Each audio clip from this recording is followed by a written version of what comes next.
you can't grow what you don't measure. Most SMEs set vague goals and they wonder why their progress stalls. Now, let's try and fix this in the next few minutes.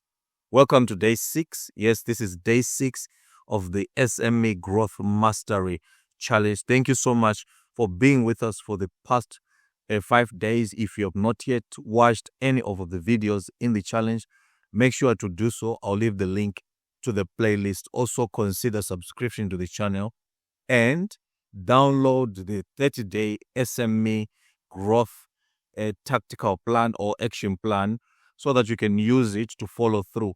Everything in that particular action plan will show you the activity for the day, and it will also have a worksheet that you can use to fill in your very own peculiar specific goals. And I've made it so that it is editable so that you are able to tailor it to your specific organization. Now, you obviously have been asking yourself why your business is not growing, but I come with this particular framework. The reason is that growth only occurs if you have clear, measurable targets. Now, without these measurable targets, then it becomes difficult for you to actually follow through and see whether you're growing or not. In most cases, some of the goals that you would have set might not be what the organization or what your business requires at that particular time. So as a result, you find yourself doing activities or performing tasks that do not benefit you. The best way then to solve your growth issues will be then to apply the SMART framework. Now, this framework is one of the most common frameworks that are out there, but it's how people apply it or how people use it that either determine whether you succeed in seeing that growth or not. In most cases, people put this just on paper and fail to follow through. The first aspect in the SMART framework is specific. Now, exactly what do you want to achieve? What exactly do you want to achieve? Now, in this, you'll find that a lot of businesses fail to articulate clearly what they want to achieve. Then it means that you are being vague. If you are vague, it is not easy for people that are following those goals to actually do what needs to be done. Even if it is you yourself, you won't know exactly what activities will fall within what is required for you to achieve that particular goal because you are not specific. And then the second aspect is measurable.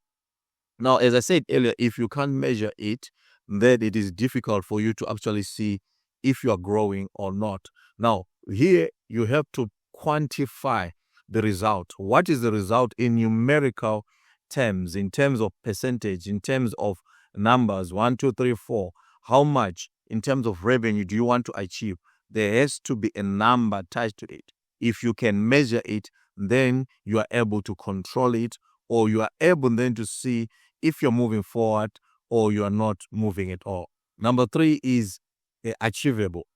Given the resources or the things that are at your disposal, is it something that can be done? Okay, so you find that a lot of people set audacious goals, which is very good, but they fail to take into consideration the ability, the capacity that the business has to achieve those. It could be skills. Do you have the requisite skills for you to take that particular activity and see it through?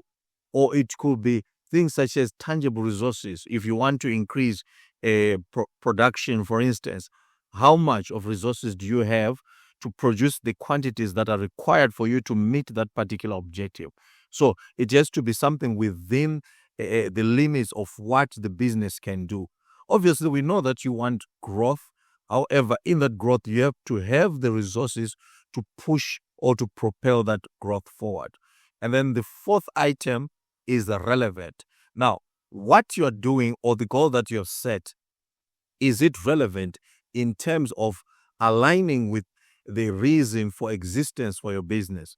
You find then this is where there is disalignment or there are disconnections in terms of what the vision of the business is and to what is being done either in the long term, in the medium term, or in the short term. Some of the goals that you have set in the short term are not aligning with that. Now, let me give you an example.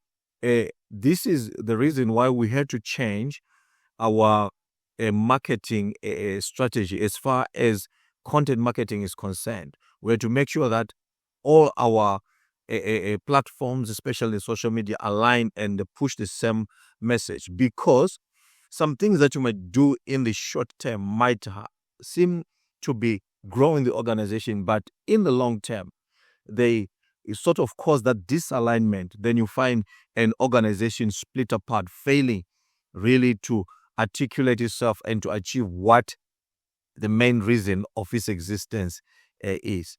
And then the fifth item is time bound. Now, what sort of a time have you set for that particular goal or for those particular goals to be achieved? There has to be a time, a specific time where you can go back and measure, say, okay, within 90 days or within a year, after so much time, what is the time frame that it must be done or that it must be achieved? Without such a particular time limitation, then anything is possible, because what could be done in 1 year, another person can do it in a day, another person can do it in a particular different time limit. Therefore, here you have to be specific, clear as to how much time is given for that particular item to be done. Now, let's look at a simple example. Instead of saying grow sales, all right, what you would then do is set an example like this: grow revenue by 50,000 Rand in 90 days by signing 10 new clients. Now, you see, that is forecast. Not only is it forecast, but it is also measurable. If it is measurable, then it also means that it is actionable, all right?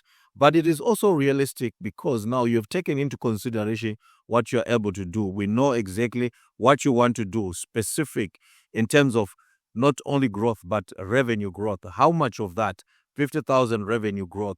How? By signing 10 new clients. When? In 90 days. So you have satisfied the smart framework in that. Now, this ought to be the go-to every time you set goals. So make sure that you do so. Now, for you to be able to do this, what we have done is we have created an action plan that you can follow through when you are going through this particular challenge.